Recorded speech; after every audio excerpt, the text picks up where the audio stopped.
Saudara-saudari, rekan-rekan pelayan Tuhan dan para guru dalam Tuhan Yesus Kristus yang saya kasihi, selamat siang. Kita memuji Tuhan dari pujian 108. Hai, mari berhimpun. Oh, come, all ye faithful. Bahasa Latinnya itu adalah adeste fideles. Aslinya Latin ya, diterjemahkan ke bahasa Inggris, diterjemahkan ke bahasa Indonesia.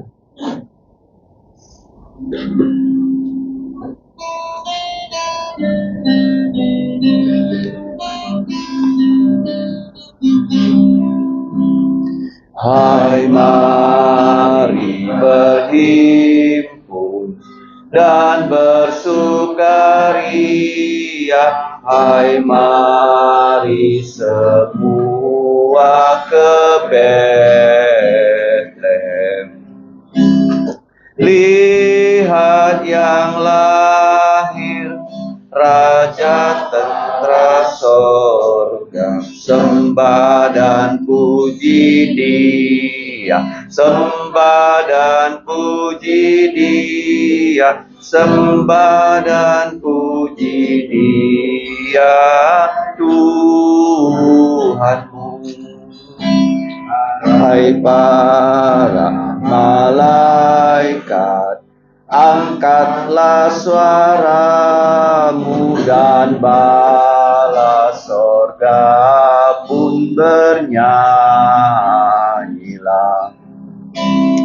Muliakan Allah Bapa dalam sorga, sembah dan puji Dia, sembah dan puji Dia, sembah dan puji Dia, Tuhan.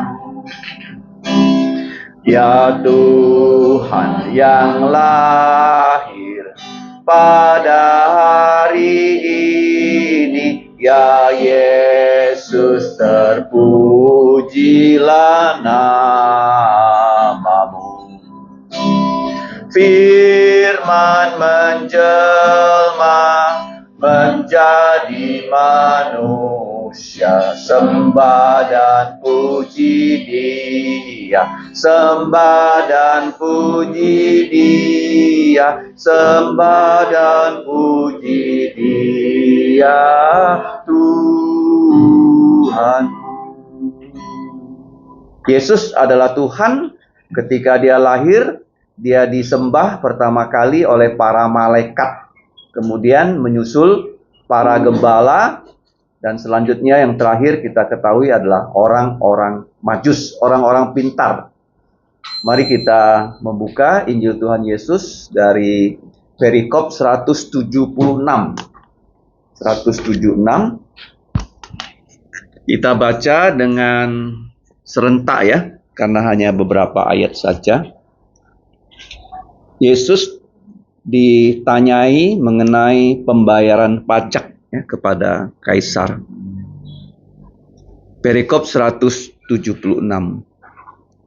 Kalau firman Tuhan ini sudah terbuka, yaitu dari gabungan Matius 22, Markus 12, dan Lukas 20. Kita akan membaca dengan serentak. Demikianlah bunyi firman Tuhan 3:21. Ahli-ahli Taurat dan imam-imam kepala mengamat-ngamati Yesus. Mereka menyuruh kepadanya mata-mata beberapa orang Farisi dan Herodian yang berlaku seolah-olah orang jujur, supaya mereka dapat menjeratnya dengan suatu pertanyaan dan menyerahkannya kepada wewenang dan kuasa wali negeri. Kemudian pergilah orang-orang Farisi. Mereka berunding bagaimana mereka dapat menjerat Yesus dengan satu pertanyaan.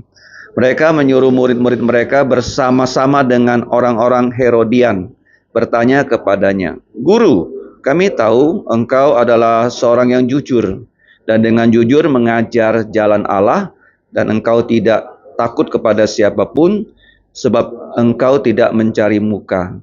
Katakanlah kepada kami pendapatmu. Apakah diperbolehkan membayar pajak kepada kaisar atau tidak? Haruskah kami membayar atau tidak?" Tetapi Yesus mengetahui kejahatan jantung dan kemunafikan dan kelicikan mereka itu, lalu berkata, "Mengapa kamu mencobai aku, hai orang-orang munafik? Tunjukkanlah kepadaku mata uang untuk pajak itu." Mereka membawa suatu dinar kepadanya. Maka ia bertanya kepada mereka, "Gambar dan tulisan siapakah ini?" Jawab mereka, "Gambar dan tulisan kaisar." Lalu kata Yesus kepada mereka, "Berikanlah kepada kaisar apa yang wajib kamu berikan kepada kaisar, dan kepada Allah apa yang wajib kamu berikan kepada Allah." Mendengar itu, heranlah mereka atas jawabannya, dan mereka diam. Mereka tidak dapat menjerat dia dalam perkataannya di depan orang banyak, dan meninggalkan Yesus lalu pergi. Mari kita berdoa. Bapa kami di surga, Bapa dari Tuhan kami, Juru Selamat kami, Yesus Kristus, kami kembali menghadap Engkau, Allah yang kudus, sedangkan kami manusia yang sudah jatuh dalam dosa. Karena itu, mohon belas kasihan-Mu untuk mengizinkan kami dengan membasuh kami dengan darah Tuhan Yesus, sehingga kami dapat datang ke tahta-Mu yang kudus. Kami bersyukur untuk waktu persekutuan memuji nama-Mu, bahkan sekarang diberi kesempatan membaca firman-Mu. Kiranya lubuk jantung kami terbuka untuk menerima firman-Mu, sehingga iman kami dapat bertumbuh untuk memuliakan nama-Mu. Demikianlah doa kami Bapa, dalam nama Tuhan Yesus kami bersyukur dan berterima kasih. Amin. Nah, kita sudah menyanyikan ya lagu Natal. Tapi perlu diketahui bahwa Yesus tidak persis lahir tanggal 25 Desember ya. Tidak ada yang tahu kapan Yesus lahir. Kalau kita melihat di 4 Injil ya, hanya 2 Injil mencatat kelahiran Yesus. 2 Injil yang lain tidak mencatat. Injil Matius mencatat Yesus lahir, Injil Lukas, sedangkan Injil Markus, Injil Yohanes tidak mencatat tentang kelahiran Yesus. Tetapi keempat Injil itu mencatat Yesus bagaimana mengakhiri hidupnya di bumi. Seperti yang tadi kita baca di perikop 175. Kalau kita melihat di Injil Tuhan Yesus, itu adalah hari-hari terakhir Yesus hidup dengan tubuh yang seperti kita. Ya, yang seperti kita. Tetapi setelah dia bangkit, Tuhan Yesus punya tubuh mulia. Sudah punya tubuh yang tidak seperti kita, tapi akan kita punya tubuh yang seperti Yesus. Kamu lihat ya, Yesus sebelumnya tidak punya tubuh. Dia menjadi manusia, punya tubuh seperti kita. Tapi setelah dia mati, dia bangkit, dia punya tubuh mulia. Dan nanti kita manusia yang percaya pada Yesus akan punya tubuh yang sama dengan Yesus. Itulah tujuan Yesus, bagaimana? Menjelma menjadi manusia. Jadi kalau kita membaca di sini, dari Injil Tuhan Yesus, sangat menarik ya, bahwa Yesus itu memiliki begitu banyak musuh di dunia ini. Kecuali orang yang percaya Yesus, ini tidak memusuhi Yesus. Tetapi semua orang yang tidak percaya Yesus adalah musuhnya Yesus. Kalau kita lihat di sini, musuh-musuh Yesus itu terdiri dari tokoh-tokoh agama, ahli-ahli Taurat. Ya, Taurat itu adalah kata pengganti untuk seluruh perjanjian lama. Orang Yahudi menamakannya sebagai Taurat, kitab para nabi, dan tulisan. Yang disebut dengan Tanak. Ya, Tanak ya. Nah, kemudian kita lihat juga, kenapa disebut ahli Taurat? Masih ingat ya, mereka tuh tugasnya selain belajar, mereka menyalin. Jadi kalau guru ya, kesulitan mengajar murid, biasanya kita suruh mereka menyalin. Menyalin. Dengan demikian, mereka bisa menguasai ya subjek yang mereka salin. Dulu saya punya satu kawan, dia seorang insinyur teknik sipil dari Korea. Dia tidak begitu pandai bahasa Inggris. Waktu dia masuk sekolah Alkitab, dia tiap hari loh menyalin Alkitab. Dia menyalin. Terus saya tanya sama dia, "Kenapa kamu menyalin?" Dia bilang, "Saya mau memperkuat bahasa Inggris saya." Ya, dengan membaca dan menyalin. Jadi ahli Taurat ini, mereka itu menyalin kitab suci, karena itu tugas dari Tuhan supaya kitab suci itu sama dengan aslinya. Ya, jangan pernah katakan sama seperti ya. Kalau yang belajar matematika itu pasti tahu ya, sama dengan. Sama dengan. Gak ada istilah sama seperti. Kalau simbol seperti itu begini. Ya, secara logika ya. Kemudian kalau sama, saya mendengarkan ada orang memadukan dengan kata bahasa Indonesia yang lain adalah sama persis. Sama apa? Ya kamu boleh bilang sama persis. Kalau sama seperti itu kontradiksi. Kalau sama, ya bukan seperti. Kalau seperti, ya belum sama ya. Sama dengan aslinya. Jadi kita lihat di sini, tokoh agama berikutnya adalah imam-imam kepala. Ini adalah penguasa bait Allah. Kemudian kita lihat lagi, ada gabungan dengan orang Farisi. Nah, Farisi itu adalah orang yang mereka tidak mau kebudayaan Yahudi itu dilunturkan oleh kebudayaan Roma atau Yunani. Jadi mereka itu kelompok yang memisahkan diri, ya, Farisi ya. Kemudian di sini yang menarik, ada kelompok yang bernama kelompok Herodian. Ini adalah tokoh-tokoh politik. Jadi di sini kita lihat ya, seluruh musuh Yesus dari tokoh-tokoh agama bersatu dengan pemimpin politik. Ya, jadi pelajaran pertama, mereka ini bersatu untuk menyerang musuh mereka yang dianggap musuh bersama. Ini tidak pernah terjadi sebelumnya. Nah, kelompok Herodian adalah kelompok yang mengikuti falsafah politik dari Herodes. Ya, Herodes. Herodes adalah dinasti yang menguasai di tanah Palestina cukup lama. Ya. Dari Herodes Agung, waktu Yesus lahir, sampai nanti kalau kamu belajar dari kitab Kisah Para Rasul, itu sudah cucunya masih menjadi penguasa. Ya, sampai Yerusalem itu runtuh, baru ya Herodes ini dinastinya berakhir. Nah, Herodes ini dia bukan orang Yahudi, tapi dia menjadi raja boneka untuk orang Yahudi. Dia adalah orang Edom. Ya, keturunan Esau. Jadi kalau kita lihat pelajaran pertama, Yesus ini dikeroyok oleh semua musuhnya. Bahkan semua musuhnya ini sepakat ya untuk merancangkan satu hal supaya mereka bisa menjatuhkan Yesus dengan mengirim mata-mata. Ya, agen ya. Kalau dalam bahasa kekinian itu disebut cepu. Apa? Cepu ya, tahu ya? Jadi waktu saya berbincang-bincang dengan putra saya yang paling kecil tentang seorang kawannya, dia tiba-tiba mengatakan, itu orang tuh cepu.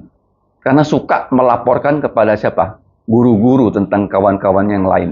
Saya kaget, kok dia tahu tuh cepu. Cepu itu biasanya polisi menyisipkan apa? Mata-mata untuk menyelidiki kasus. Nah, jadi cepu ini dikirim untuk bagaimana? Mencari tahu tentang Yesus, kemudian berdiskusi dengan para pemimpin, supaya mereka bisa merundingkan satu pertanyaan pamungkas untuk ditajukan pada Yesus, sehingga Yesus sama sekali tidak bisa menjawabnya. Nah, pertanyaannya kan tadi sudah kita baca, ya, boleh tidak membayar pajak kepada Kaisar? Itu pertanyaan yang dianggap bisa menjatuhkan Yesus. Nah, kalau kita lihat yang berikutnya, kenapa Yesus sampai mengizinkan orang-orang menyerang dia? Padahal kalau kita baca di sini, Yesus itu adalah Allah yang Maha Tahu. Waktu penanya-penanya itu bertanya pada Yesus, mereka itu ingin menjatuhkan Yesus, tetapi dengan cara untuk bagaimana? Mengangkat Yesus dulu. Ya, seperti kalau kita main volley ya, sebelum kita smash kan, diumpan ke atas baru di-smash. Nah, ini kita harus waspada ya. Kalau ada orang mengangkat-ngangkat kita, sebenarnya kemungkinan dia mau menjatuhkan kita. Paham ya? Nah, mereka berkata pada Yesus, kami tahu engkau adalah seorang yang jujur. Jujur mengajarkan jalan Allah dan tidak takut kepada siapapun, sebab engkau tidak mencari muka. Nah, di sini tidak memandang muka ya. Tidak memandang muka terhadap orang lain, ya, artinya semua manusia di hadapan Yesus itu sama. Yang kedua, tidak mencari muka, ya, seperti orang bekerja ya. Kalau ada pemimpinnya dia rajin, kalau tidak ada pemimpinnya dia malas. Ya, murid juga begitu ya. Kalau ada guru, nah, dia tertib. Tidak ada guru, dia berantakan. Jadi tidak boleh seperti itu. Kalau di Indonesia lebih diganti istilahnya menjadi apa? Memandang bulu ya. Saya nggak tahu kenapa Indonesia dibilang memandang bulu ya. Mungkin ya memandang muka itu biasa ya. Memandang bulu juga ada istilah. Mungkin dulu ya orang yang mukanya sangar, dadanya berbulu, nah dia takut. Ya kan? Ya, jadi bukan memandang bulu ya. Nah, katakanlah kepada kami pendapatmu, apakah diperbolehkan membayar pajak kepada kaisar atau tidak? Haruskah kami membayar atau tidak? Jadi pertanyaan ini diajukan seturut dengan ya persetujuan dari semua pemimpin, baik itu ahli Tauratnya, kemudian baik imam kepalanya, ya baik orang Farisinya, orang Herodiannya itu sepakat. Pertanyaan ini harus diajukan kepada Yesus, sehingga kalau Yesus menjawab A, salah. Menjawab B, salah. Ini susah kan? Jadi menurut mereka ini tidak ada jawabannya untuk pertanyaan ini loh. Karena nanti kalau Yesus menjawab, bayar pajak pada kaisar. Nah ini Yesus nih. Nggak layak jadi pemimpin orang Yahudi. Karena dia mengizinkan penjajahan kepada orang Yahudi. Karena pajak itu menjadi satu hal yang sangat memberatkan kehidupan orang-orang Yahudi. Seperti zaman sekarang kan, di Indonesia, isu yang sekarang sedang gencar-gencarnya itu adalah pajak PPN akan dinaikkan dari 11% ke 12%. Sebelumnya sudah 10% naik 11%, kita nggak tahu kan, tiba-tiba naik 11% kan? Kita nggak sadar. Artinya begini, setiap kamu belanja, itu 1% tambahan sudah ditambahkan. Ya, supaya kita store ke pemerintah. Sekarang mau ditambah lagi 12%. Dikatakan 12% itu adalah PPN paling tinggi di ASEAN. Itu warisan dari pemerintahan Jokowi. Jadi sekarang banyak orang mengatakan, ya jangan dulu, karena ekonomi sedang tidak baik-baiknya. Jadi kalau dikatakan bayar kepada kaisar, maka Yesus akan bagaimana? Langsung tidak mendapatkan simpati orang Yahudi. Kemudian kalau Yesus bilang, jangan bayar pajak pada kaisar, langsung dia melanggar hukum. Menjadi provokator dan bisa ditangkap oleh tentara Roma. Jadi pertanyaan ini dianggap maju kena, mundur kena. Kadang-kadang manusia ya, mereka menganggap ya, Tuhan tuh bagaimana? Punya keterbatasan sehingga ada hal yang Tuhan Yesus tidak bisa selesaikan. Padahal kenapa Yesus mengizinkan dirinya diserang seperti itu? Hanya satu jawabannya, bahwa tidak ada manusia satupun, tidak ada seluruh manusia, kapanpun, yang bisa menjatuhkan Yesus. Paham ya? Jadi diserang dari manapun, Yesus tetap tidak bisa dijatuhkan. Karena dia adalah kebenaran. Tidak ada orang bisa menjatuhkan yang namanya kebenaran. Absolut. Nah sekarang yang ketiga, Yesus kalau kita lihat, dia tahu tentang mereka. Dia tahu mereka itu cepu, dia izinkan ya para cepu itu mengikuti kemanapun dia pergi. Ya. Kalau zaman sekarang, kalau mata-mata diketahui oleh siapa saja, pasti ditangkap ya.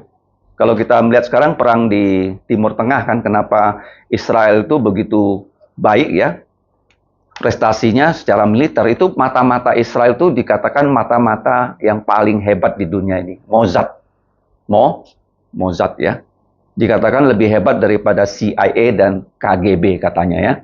Kamu bayangkan kan, yang namanya pager kan, bisa ditanami peledak. Sehingga meledak itu bukan hanya 1-2 biji loh. Itu kerja siapa? Mata-mata. Ya, tanpa orang tahu, dia masukkan bahan peledak ke dalam apa? Pager. Nah, mata-mata ini Yesus tahu, tetapi kenapa Yesus izinkan? Nah, kalau kita lihat ya, Yesus mengetahui bahwa mereka ini orang jahat. Artinya, di antara murid Yesus yang banyak itu, ya, ada beberapa yang betul-betul datang bukan untuk belajar kepada Yesus. Yesus mengatakan, aku tahu jantung mereka jahat, dan aku tahu kalian ini munafik. Nah, apa itu munafik ya? Kalau munafik itu kan kelihatannya baik, padahal dalamnya tidak baik. Ya, kalau kita baca di Matius 23 ya, ada kecaman Yesus kepada para pemimpin orang-orang Yahudi. Nah, jahat itu apa? Jahat itu adalah tidak sesuai dengan apa? Perintah Tuhan atau firman Tuhan. Nah, sekarang licik. Nah, licik ini adalah menerapkan sesuatu untuk bagaimana? Menjatuhkan orang lain. Ini banyak sekali ya terjadi di masyarakat yang sekarang ini, kita baca di koran kan. Yang baru-baru ini yang cukup menghebohkan adalah ada orang menjual permata. dan dikatakan permatanya palsu. Sehingga uang yang dia tipu itu miliaran loh katanya. Jadi orang beli dengan dia, mengharapkan bisa jual dengan untung, padahal yang dia serahkan kepada orang yang beli dengan dia itu adalah yang palsu. Barangnya palsu, sertifikatnya palsu. Nah, itu namanya apa? Ticik ya. Tujuannya untuk menipu. Nah, kita lihat ya, yang ketiga, Yesus itu adalah bukan hanya manusia biasa, bukan hanya guru biasa, dia adalah bagaimana? Adalah Allah 100% dan manusia 100%. Yang kita namakan dengan gelarnya apa? God-man ya. Seringkali kita bicarakan tentang God-man ya. Dia adalah Allah, tetapi dia juga manusia. Allah itu punya 3 sifat yang hanya dimiliki oleh Allah, Allah Bapa, Allah Putra, Allah Roh Kudus. Yaitu dia Maha Tahu, Maha Hadir, Maha Kuasa. Bapa Maha Tahu, Maha Hadir, Maha Kuasa. Yesus juga sama, Maha Tahu, Maha Hadir, Maha Kuasa. Roh Kudus juga sama, Maha Tahu, Maha Hadir, Maha Kuasa. Yang kita singkat supaya kita gampang ingat tuh Maha Tahakua. Di dalam Mazmur 139. Nah, kalau kita lihat selanjutnya, yang keempat ya, Yesus menjawab pertanyaan mereka. Nah, kalau kita membaca di perikop Injil Tuhan Yesus, mulai dari perikop 172,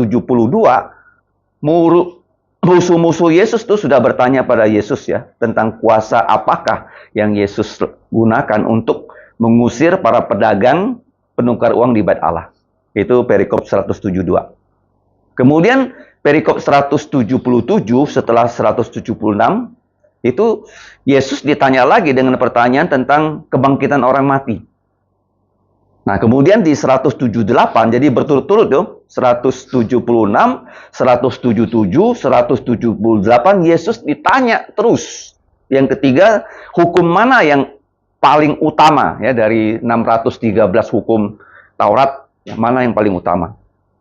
Kemudian yang berikutnya Yesus akhirnya juga mengajukan pertanyaan kepada mereka. Kalau kita telusuri di Injil Tuhan Yesus. Nah, sekarang bagaimana cara Yesus menjawab pertanyaan? Nah, kalau kita melihat di sini, ada 2 prinsip yang Yesus pegang. Coba buka di dalam Amsal 26 ya.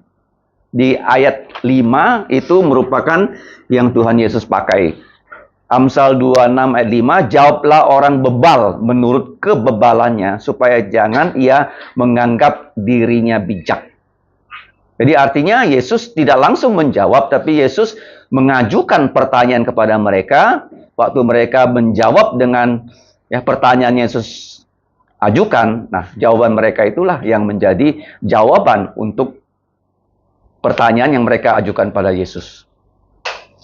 Nah, kemudian Yesus bilang sama mereka, mengapa kamu mencobai aku, hai orang-orang munafik? Inilah Tuhan Yesus ya, dia langsung berani ya menegur orang sesuai dengan kesalahan orang yang bersangkutan. Hai orang-orang munafik. Ya seperti Yohanes Pembaptis juga begitu. Ketika para pemimpin orang Yahudi datang minta dibaptis oleh dia tahu mereka tidak bertobat. Langsung Yohanes Pembaptis mengatakan, hasilkanlah buah sesuai dengan pertobatan, hai kamu, ular-ular beludak. Nah, jarang sekali manusia berani ya menegur orang-orang berdosa dengan ya, julukan mereka. Tapi Yesus di sini dia tahu ya mengapa kamu mencobai aku. Ini yang penting digarisbawahi ya, kata mencobai. Karena di Indonesia banyak sekali kata mencoba ini disalahgunakan. Ya seperti kalau orang menghadapi problem, mereka sering berkata, "Oh, ini pencobaan berat dari Allah." Apakah Allah mencobai kita?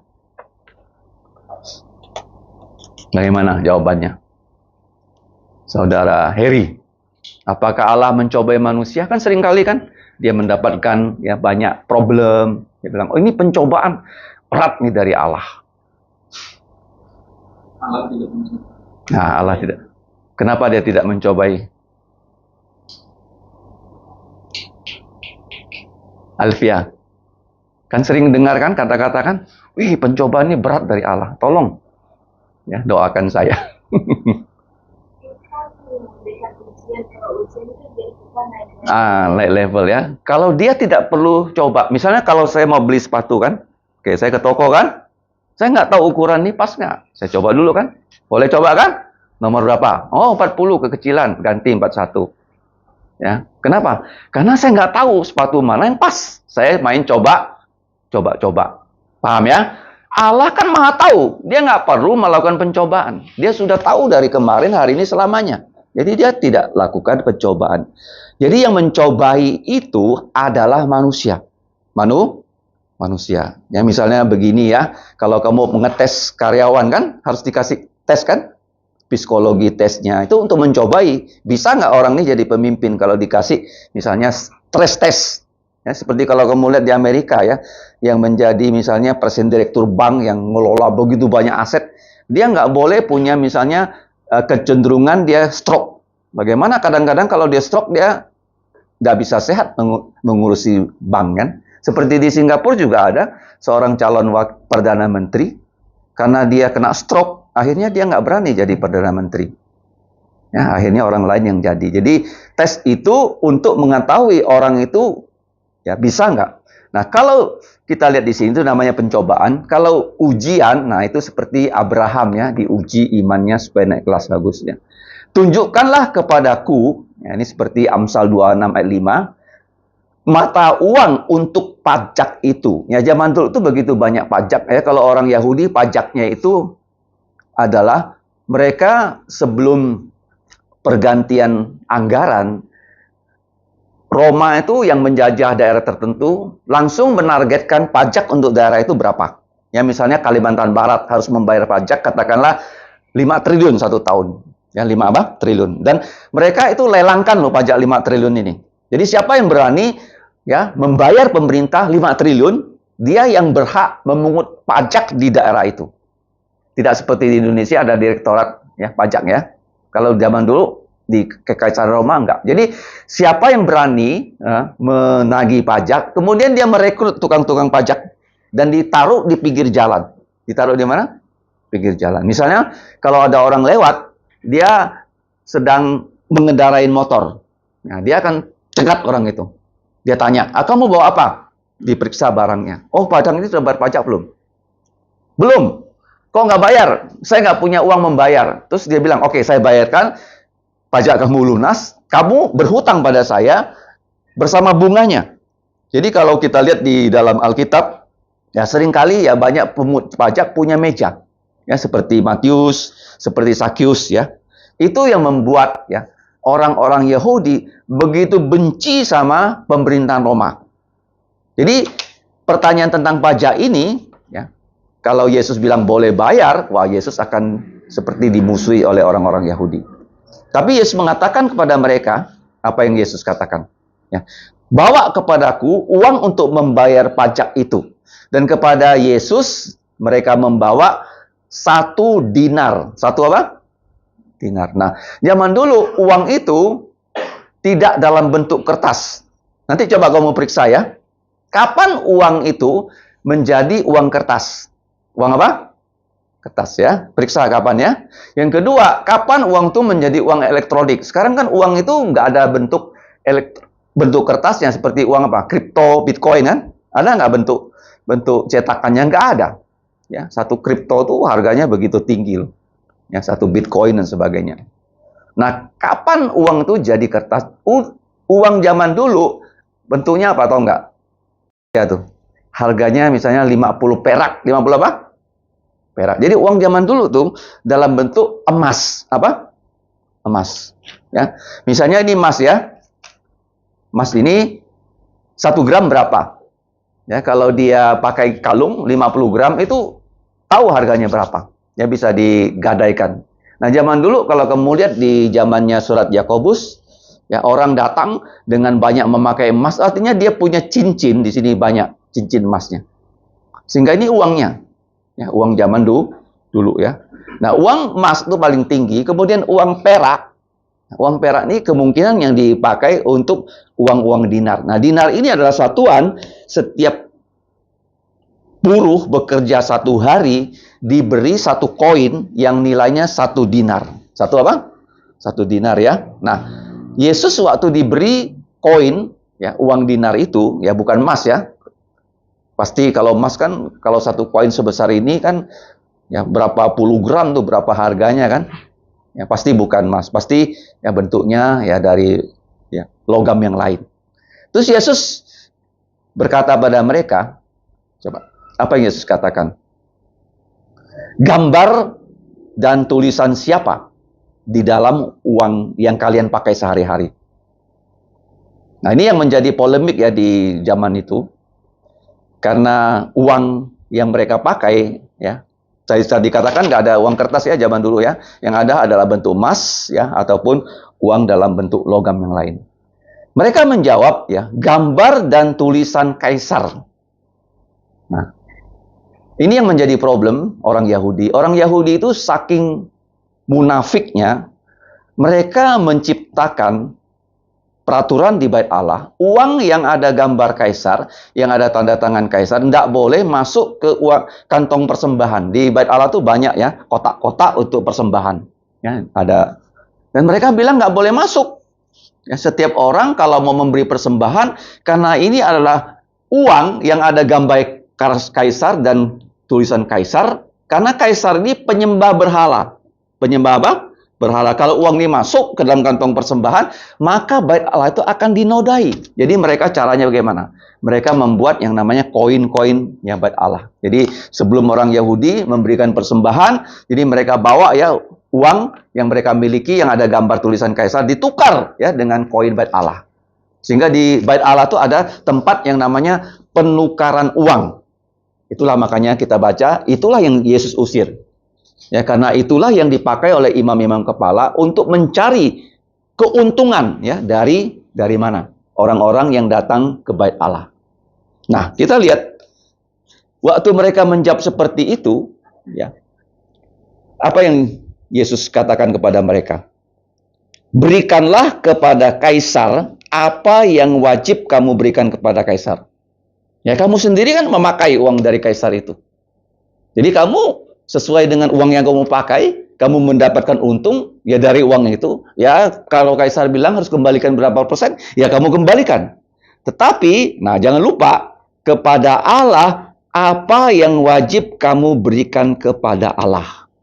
Nah, kita ini yang sudah percaya Yesus punya kewajiban untuk memberikan persembahan kepada Tuhan. Ya, kalau dalam perjanjian lama itu, persembahan minimal ya dari orang yang sudah percaya Yesus adalah berapa persen? 10%. Kenapa 10%?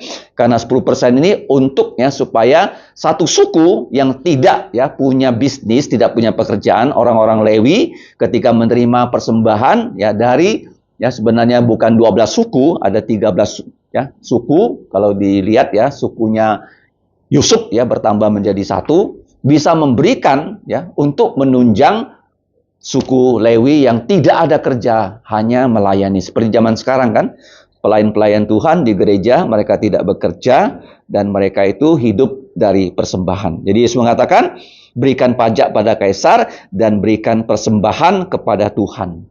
Nah sebenarnya orang Yahudi, mereka memberikan persembahan bukan hanya sekedar 10%. Kalau kita mau cermat menghitung ya, 10% itu sudah mereka store.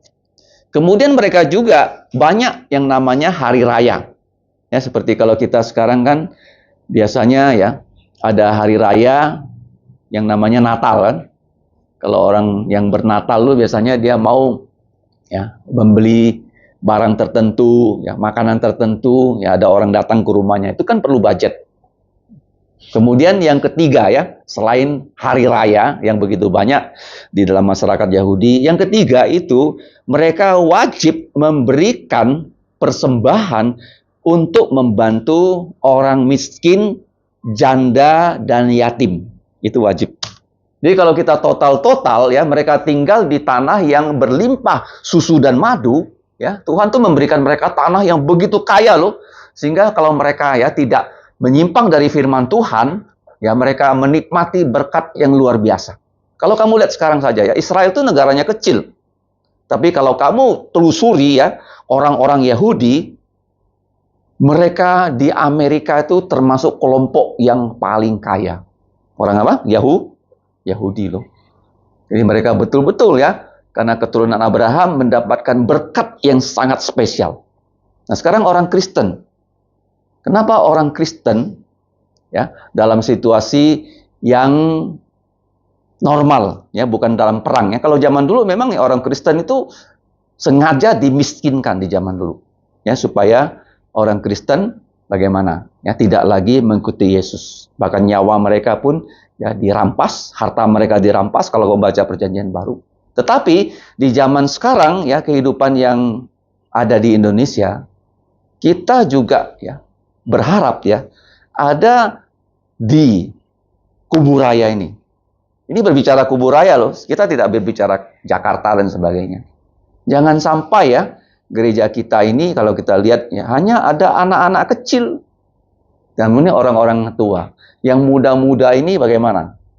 Keluar cari kerja dan nggak pernah balik lagi, ya kan? Nah, kita berdoa Tuhan ya berbelas kasihan ya, supaya dari gereja kita akan banyak nanti anak-anak muda yang settle down dan mereka bisa nanti ya memiliki usaha kah, pekerjaan kah yang betul-betul bisa menghasilkan, bukan hanya ya mencukupi kehidupan mereka, tapi mereka punya kelebihan. Untuk apa sih? Untuk melayani Tuhan. Untuk apa? Melayani Tuhan. Itu penting ya. Nah, kalau ya Tuhan memberikan kita ya nanti ya begitu banyak keluarga-keluarga ya yang sudah settle down ya di Kalimantan, di Kuburaya ini, dan saya percaya ya gereja ini akan mengalami kemajuan. Tetapi kalau terus ya gereja kita hanya anak-anak kecil, nenek-nenek, gimana? Ya, akan sulit. Ya, kita berdoa ya supaya generasi baru ya bisa Tuhan berkati. Karena kalau kita lihat orang Yahudi kan persembahannya tidak hanya 10%. Hari rayanya ada dan membantu orang yang tidak mampu. Nah, jadi waktu Yesus berkata begitu, nggak ada sanggahan dari mereka. Mereka nggak bisa menyanggah.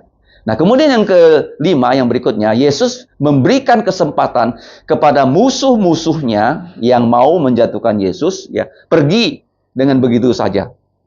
Ya, mendengar itu, mereka menjadi heran atas jawaban Yesus, kemudian mereka diam, tidak bisa lagi ngomong apa-apa.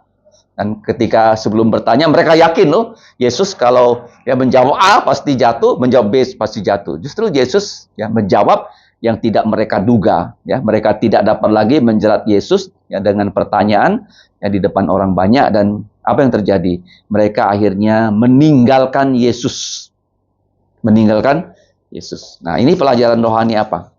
Yaitu Tuhan Yesus, walaupun dia tahu ya ada musuh-musuhnya yang memusuhi dia, dia mengizinkan mereka menyerang dia, dan Yesus memberikan jawaban yang tidak mereka sangka, dan sekarang Yesus mengizinkan mereka pergi. Itu pelajaran terakhir bahwa Yesus ingin ya musuhnya pada satu hari bisa bertobat. Ya, kalau kamu lihat di Alkitab, ada tidak orang-orang yang sebelumnya memusuhi Allah, tapi akhirnya bertobat? Siapa? Penyamun di sebelah Yesus, bagus. Karena dia sebelumnya mengejek Yesus kan. Akhirnya dia sadar, Yesus adalah raja orang Yahudi yang dijanjikan, dan dia berkata kepada Yesus, Yesus, kalau engkau datang sebagai raja, ingatlah akan aku. Nah, di dalam kitab suci, ada penafsir teologi yang mengatakan, ada seorang yang sebelumnya tidak percaya, tetapi Tuhan buat dia percaya. Menurut penafsir, orang itu namanya Raja Nebukadnezar. Raja apa? Dikatakannya, kemungkinan dia menjadi percaya karena kesaksian dari Daniel dan kawan-kawan. Kemungkinan ya kita tidak tahu persis. Nah, kalau kita lihat lagi, yang menjadi percaya sebelum memusuhi Yesus siapa? Saulus, yang dari Tarsus. Ya, dia terus ya menangkap orang Kristen, dan dia bahkan memenjarakan orang Kristen. Akhirnya Tuhan Yesus membuat dia bertobat. Ini yang paling penting ya. Dalam agama manapun tidak ada cerita kasihilah musuhmu. Nggak ada kan? Hanya dalam Alkitab.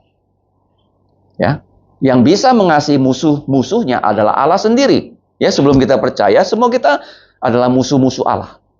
Jadi Allah yang bisa membuat musuh-musuhnya berbalik ya, menjadi orang yang bertobat dan diangkat menjadi anak-anaknya. Ya, seperti Saulus, seperti penyambun di sebelah Yesus, ya, seperti kepala pasukan yang menombak ya Yesus. Ya, akhirnya dia bersaksi kan, engkau yang disalibkan Yesus itu sungguh-sungguh putra Allah yang hidup. Ya. Jadi kita bersyukur ya bahwa kita bisa belajar ya Tuhan Yesus yang pertama mengizinkan dirinya ya, dikeroyok oleh musuh-musuhnya. Kenapa? Karena dia tidak bisa dijatuhkan, justru semakin dikeroyok dia semakin menunjukkan dirinya tidak ada kesalahan. Kemudian Yesus bagaimana caranya dia menjawab pertanyaan yang kelihatannya maju kena mundur kena. Dia menggunakan Amsal 26 ayat 4 tidak menjawab sama sekali, atau ayat 5 menjawab dengan cara mengajukan pertanyaan kepada orang yang bersangkutan dan memakai jawaban orang bersangkutan untuk ya, menjawab pertanyaan yang mereka ajukan. Jadi Yesus menyuruh mereka menunjukkan ya, di koin untuk membayar pajak, dan yang koin mereka pakai itu ada gambar siapa dan tulisan siapa. Di situ ada gambar kaisar dan tulisan kaisar. Yesus mengatakan, berikanlah kepada kaisar apa yang menjadi haknya dan kepada Allah apa yang menjadi hak Allah. Ya, kiranya kita ya bisa melakukan kedua hal ini. Yang terakhir, semua musuhnya Tuhan izinkan meninggalkan Yesus. Ya, bukan berarti urusan mereka selesai. Ya, bukan hanya mereka malu, tapi yang paling penting ya mereka harus bisa bertobat ya dari kesalahan mereka. Mari kita berdoa. Bapa, kami bersyukur untuk kesempatan belajar firman-Mu, karena hanya dengan belajar firman-Mu kami dapat menjadi pelayan-Mu dalam setiap kesempatan yang Kau berikan pada kami. Tanpa kami tahu akan firman-Mu, kami sesungguhnya tidak layak untuk melayani Engkau. Kami bersyukur Bapa untuk firman-Mu yang sudah ada di tangan kami. Buatlah kami rajin untuk mempelajarinya, baik secara pribadi dan secara berkelompok. Kiranya iman kami ditumbuh kembangkan dan kami dikuatkan supaya lebih dapat ya, setia dalam pelayanan yang Kau telah percayakan pada kami. Kami tahu dalam kehidupan kami banyak hal-hal yang kurang dan banyak hal-hal yang tidak berkenan pada Engkau. Karena itu ampunilah semua dosa kami. Kami serahkan Bapa persekutuan kami ke dalam pimpinan-Mu. Dalam nama Yesus kami bersyukur dan berdoa. Amin. Terima kasih.